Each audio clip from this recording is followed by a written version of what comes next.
there's a dead fish lying on the side of the island and Kelvin finds it. Go. Yeah. You know, that's how it worked. It was like throw a pebble with those characters. Yeah. They're all going to react differently, so throw a pebble in. Okay, one more on this. Just before Paul Barron went down, through a series of deals that were not his fault that happened over East, I'm not going to be sued over this. Everybody knows this. It's just like some money men came from Melbourne and offered him a shitload of money to make more stuff. Yep. And little did he know they were just going to steal it all. But when that happened, I was writing the feature film prequel. To Ship to Shore. To Shore. Get out of here. Get out of here. Same characters? So, no, because they're old. They all kept aging. Like I was prequel, like Ewan. I worked with Ewan since he was like a little kid in the fishing story. I was using him as he grew up as this, now you can be a leather-clad nasty guy up in the forest field. And now he's a superstar actor. Yeah. Like you're just going, Yeah.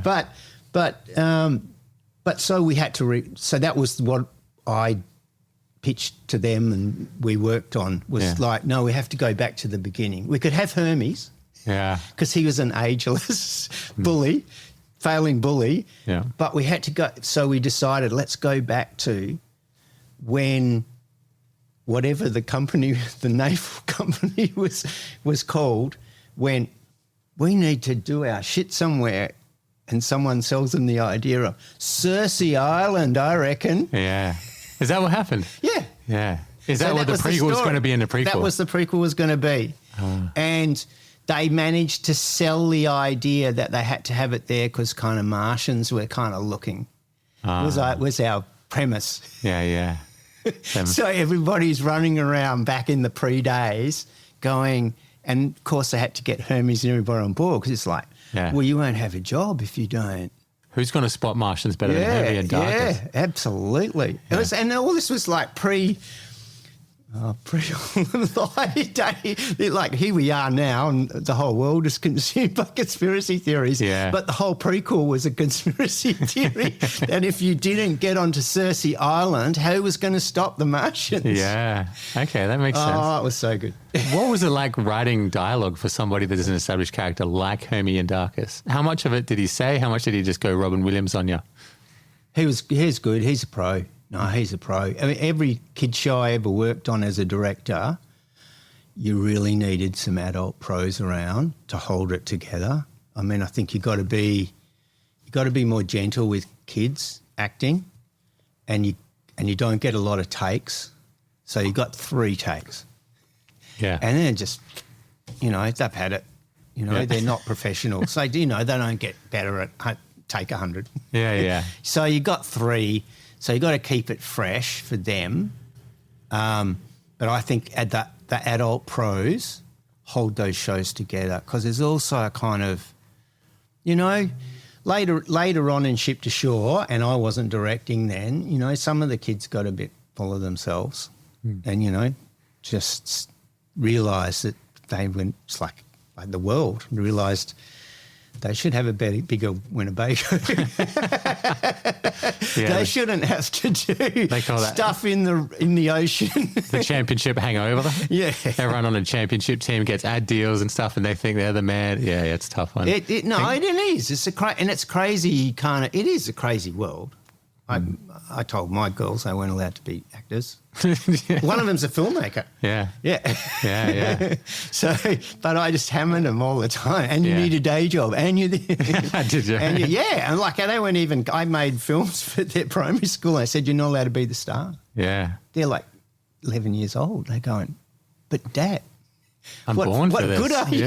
Yeah. What good are you? And I explained, no. Yeah. Not.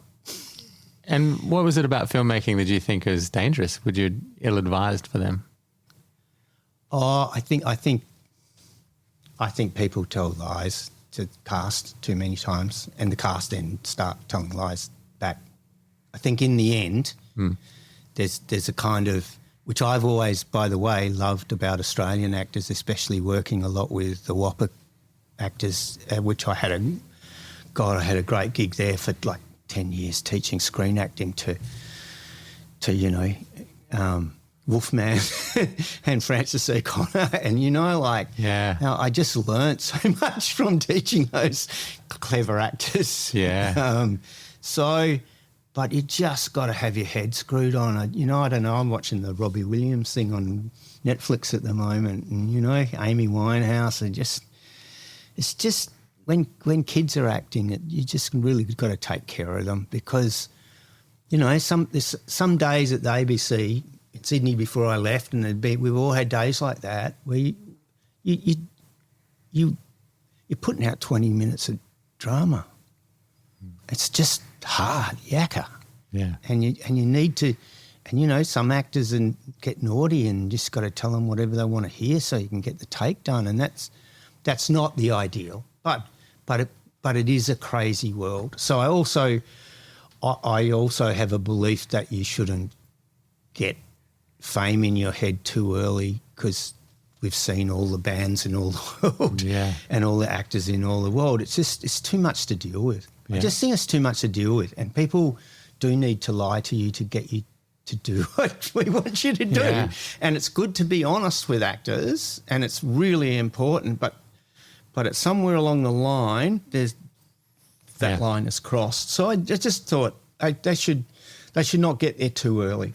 It's funny how when you start writing and you're trying to think, what are the stakes for each character when they go into a scene and they want opposite things, every interaction in life seems to mimic that. You can go into a restaurant and talk to somebody, like we're sitting in the scene, I want this, you want this, we're being nice about it, and it's that's wild. But that's the thing I love about writing and love about acting is it's all subtext.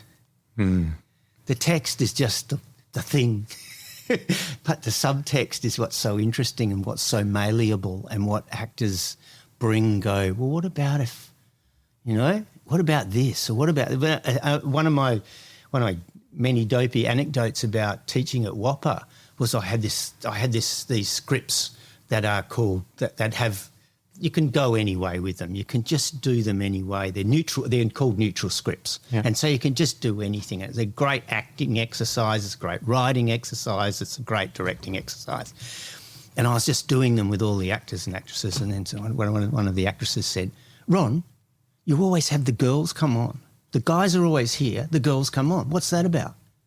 It's like, oh shit, yeah. Yeah. Oh, I didn't even think about. Oh, okay. Well, from now on, we're just going to have girls coming on till you... No, you know what I mean? Like those kind of things where you go, even when you're doing a neutral script in all these ways, you still got these kind of set things that you just... Yeah. Specific to you, it's almost like when they, a guitar player, they always... you can have the same amp as the guy and the same guitar as the guy. You've learned all this stuff, but you sound different, and the magic is in his hands. You never realise, Yeah, it's the touch. And the magic in singers' voices. Yeah. It's like, it doesn't, Bob Dylan, I'm sorry, it's Bob Dylan. Yeah, exactly. That's him. And you just, I guess with an artist, you just accept that this is my touch and this is the way I do things and this is it. Yeah. Yeah. And so when you did your feature film, you said you felt a bit disillusioned after the end of that. So are we talking 97? Your first film was called Justice? Yeah, that was the first feature film. I'd done a lot of TV before that. And it was a 2-year slog. So tell us a little bit about that. Oh, it was a low-budget feature. It was a script that had issues, and I got together a cast that I really liked.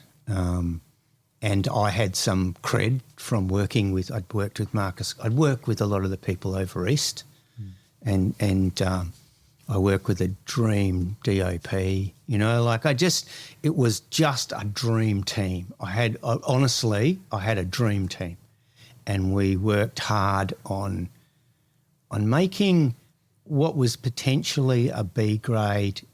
With apologies to the writer, who I think would accept that, who was also the producer. That's a tough one.